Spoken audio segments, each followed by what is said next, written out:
All right, so I'm here at my favorite roundabout. I don't know what I'm going to say or talk about. I'm going to let the beautiful universe inspire me with a sign or an inspiration, whatever. Room and board furnishing. Room and board.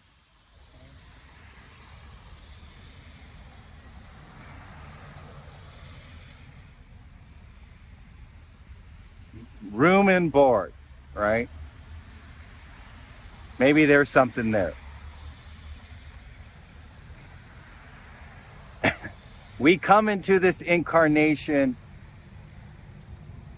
with room and board, metaphorically, right?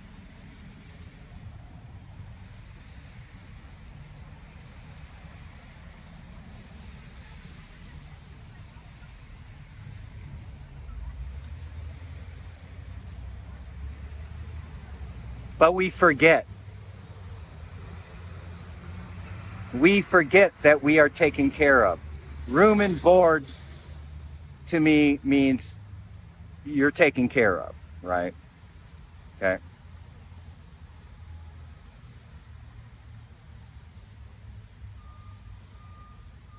In egoic consciousness, we forget because we're in separation consciousness. So we forget that we are essentially taken care of. We have room and board, okay, metaphorically. Now, again, I'm going to put an asterisk there. It doesn't mean you don't do things or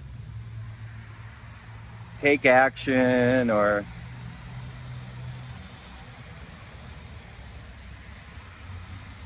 pay for rent or really have a room and board. It doesn't mean that. It means energetically, it means in your essence, in your knowing, grokking it. I like that word, grokking. You really know the truth that you are taken care of in this incarnation because you are source. You are a beautiful manifestation of source. Okay?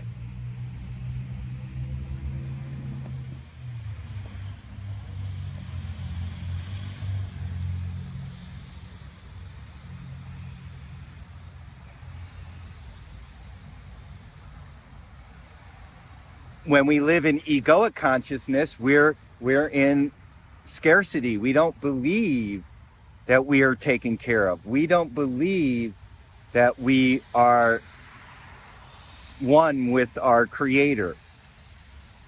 We don't believe that we're taken care of, that it's all good. We don't believe that we are eternal beings. Okay? We live in this fear. We live in this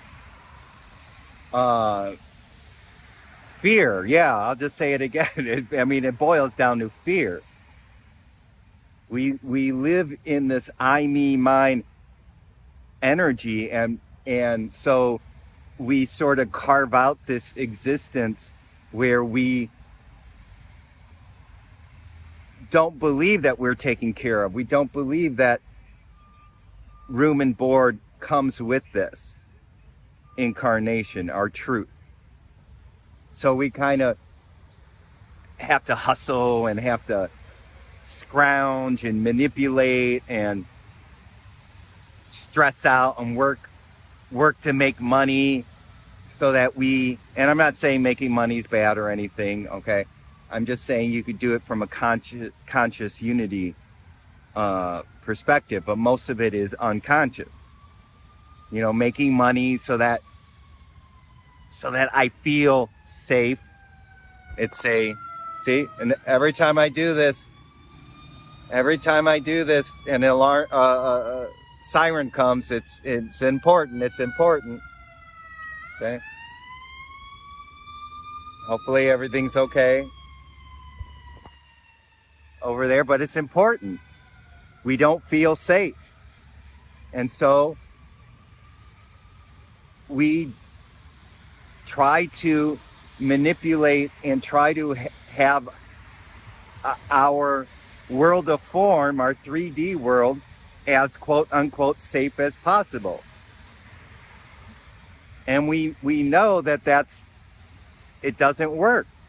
We're even if we get this great job, or if we get this great spouse, or if we get, fill in the blank, we are still living in separation consciousness. We are still living in the belief that we are not taken care of.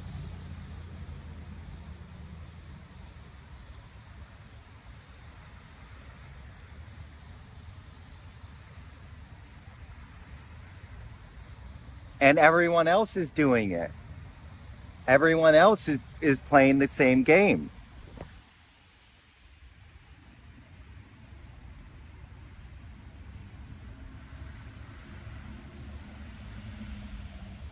People are saving for retirement. And nothing wrong against that, okay, nothing wrong, again. There's nothing wrong, but I'm just saying, people are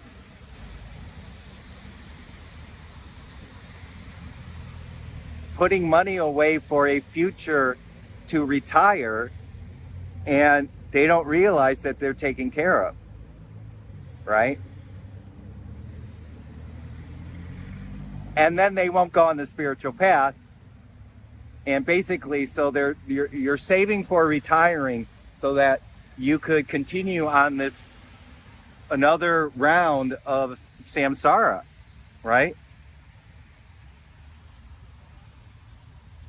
Yeah, I'm saving for retirement. Okay, you live until you're in your 80s or whatever. But you haven't had a spiritual awakening. You haven't had, and I'm not, saying it's anything bad, but I'm just saying that you're saving money for another trip around samsara. It's kind of silly if you think about it. But since everyone else is doing it,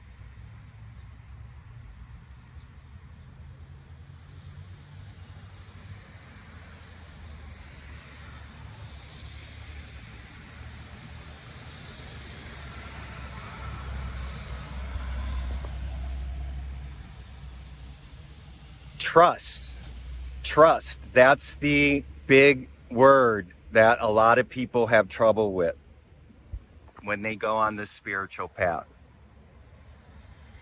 is trusting. It's like, I don't know, I could trust myself, I could trust my abilities to make money, or my non-abilities to make money, but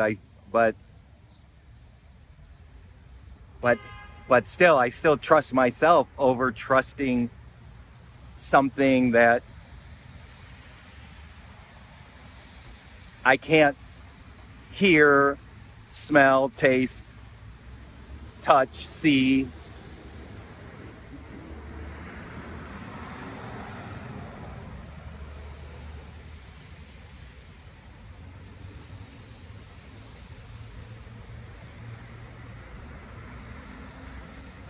You can't trust it. This is hard for people to do, is trusting that everything's going to be okay.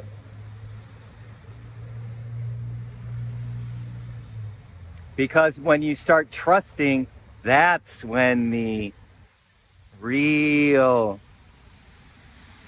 spiritual work occurs.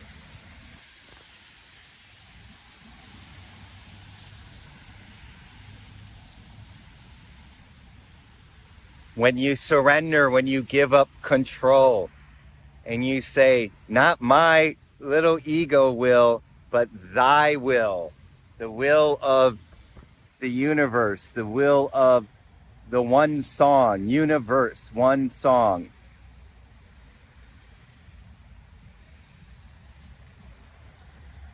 Of source, of God, Buddha nature, whatever you want to call it.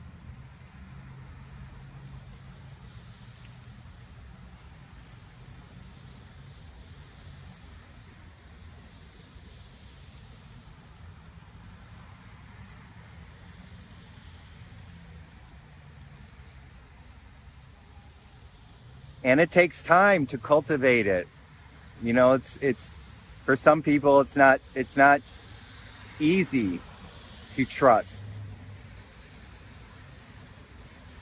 I mean, there was many times even after my awakening where I said, fuck this, I'm not trusting source anymore. I got it. I mean, source didn't bring me what my ego desired. So I'm like, fuck that, man. I'm taking control of the car. I'm taking control of my incarnation now. Wah wah. And just led to me more suffering, and then led to me doing, hey, I trust you. I'm back. I'm trusting. I surrender, giving up control. Sorry. Forgive me. I was a bad boy. Oh, God.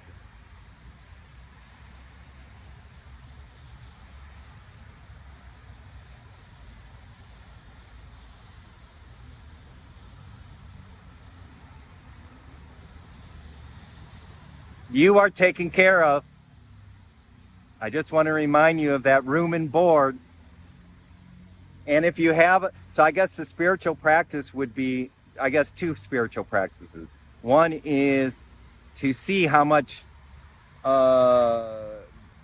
you don't feel like you're taken care of. How you don't feel like,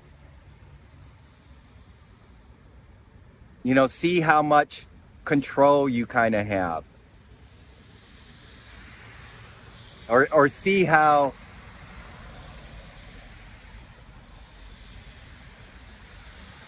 attached you are to your own version of how this incarnation should be, your incarnation should be. See how much attachment you have to that, and see when you start giving up that attachment, see what happens. See the fear that comes up, and that's fine.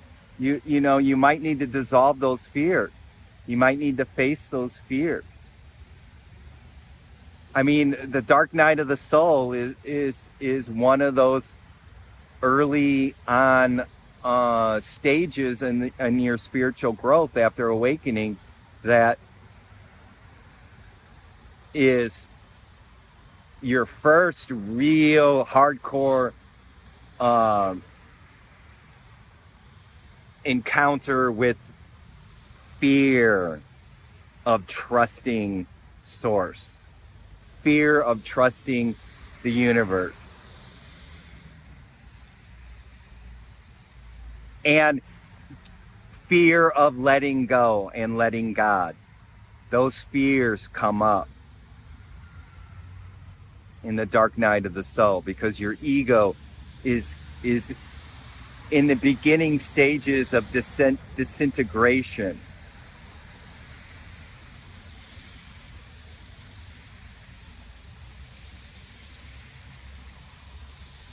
And you have all these primal fears, all these repressed fears that come up.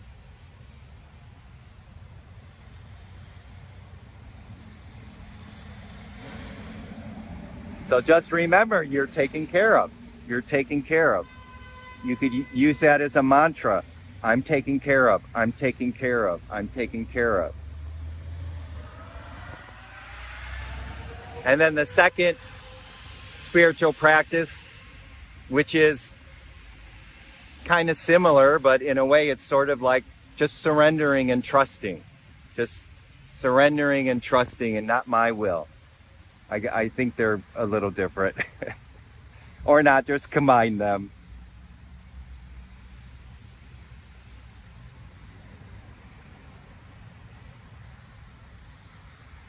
And when you truly start trusting, you are present, you are in the now moment, and you're no longer fixated on a future. Because that's where a lot of the trust issues are, is that we fear the future. But if you really knew deep down that you are an eternal being, that your spirit is timeless,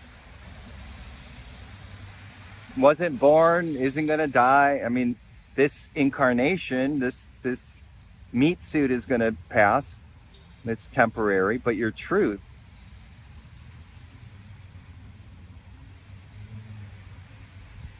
no. Your truth is not temporary. Your truth, and when you really get this, and when you really grok it, going back to the word grok, you realize that you are taken care of. That your room and board is taken care of. You just have to open yourself up to it and receive it. All right? So keep receiving, keep opening yourself up, and you will be amazed on the gifts that will be bestowed onto you. And some of you already are amazed by it because you opened up.